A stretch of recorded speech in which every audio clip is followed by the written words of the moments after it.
Champions ট্রফিতে ভারতের বিপক্ষে হারের পর নিজেদের দ্বিতীয় ম্যাচে আজ নিউজিল্যান্ডের বিপক্ষে মাঠে নামছে বাংলাদেশ। রাওয়ালপিন্ডিতে ম্যাচটি শুরু হবে বাংলাদেশ সময়ে বিকাল ৩টায়।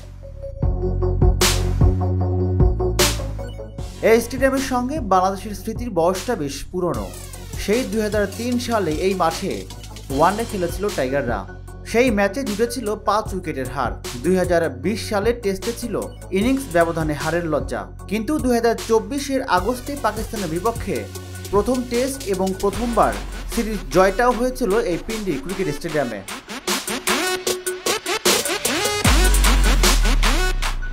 রাওয়ালপিন্ডিতে ব্যাপক সংস্কার হয়েছে চ্যাম্পিয়ন্স ট্রফিকে সামনে রেখে, কিন্তু সেই পুরাতন মাঠ তো আর রয়ে গিয়েছে।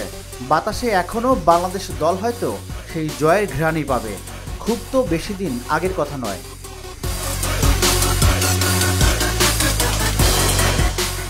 নিজেদের প্রথম ম্যাচে স্বাগতিক পাকিস্তানকে হারিয়ে বেশ পুরোপুরি মেজাজে নিউজিল্যান্ড, আর ভারতের কাছে হেরে অনেকটা পিছিয়ে লাল সবুজরা।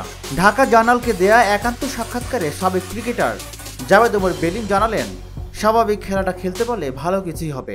টপ লেভেলে বাংলাদেশের প্রেক্ষাপটে প্রতিটা ম্যাচই চ্যালেঞ্জ, এটা আমি সবসময় বলছি। প্রতি ম্যাচে প্রেশার, কারণ বাংলাদেশ এখন ওই দল হয়নি। আবারও বলি, ছোটো করছে না, আমরা এখন ২-৪ নম্বর দল না।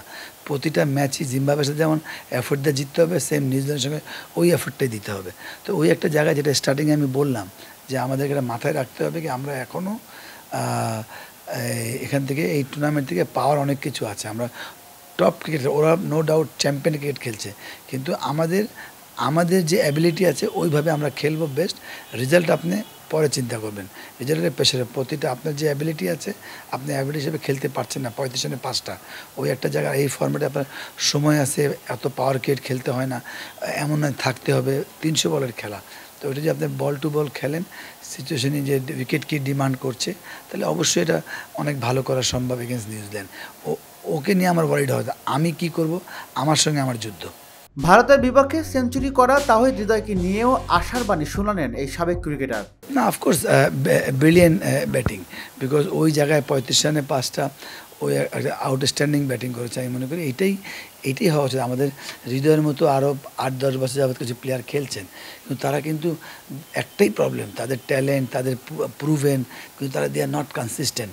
সেম হৃদয়ের ক্ষেত্রেও হৃদয়ের মতো প্লেয়ার যখন কনসিস্টেন্ট করবে, তাহলেই বাংলাদেশ টিম ১ ধাপ ২ ধাপ আগাবে। আদারওয়াইজ আপনি সবসময় এরকমই স্ট্রাগলিং করে খেলবেন, জয়লাভ করবেন, হইচই হবে, সব ভুলে যাবেন। এই জন্য আমি মনে করি যে হৃদয় মানে টিমের এত খারাপ অবস্থাতে কোথায় গিয়েছেন, এমন না, দুর্দান্ত ফর্মে ছিলেন, এটা অ্যাভারেজ ফর্মে ছিলেন, অপরচুনিটি পেয়েছেন, কাজে লেগেছেন। এটা যদি কনসিস্টেন্ট করে তাহলে আমাদের বাংলাদেশ টিম ভালো হবে, আমি পার্সোনালি এটা বিশ্বাস করি।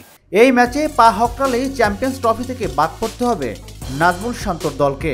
এই ম্যাচে নিউজিল্যান্ড জিতলে ভারতের মতো তাদের পয়েন্ট হবে ৪। শেষ ম্যাচে বাংলাদেশ জিতলেও তাদের পয়েন্ট হবে ২। সেক্ষেত্রে কোনো সুযোগই থাকছে না শান্তদের সামনে।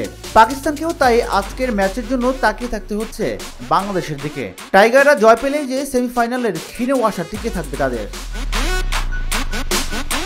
রাজিবুল ইসলাম, ঢাকা জার্নাল।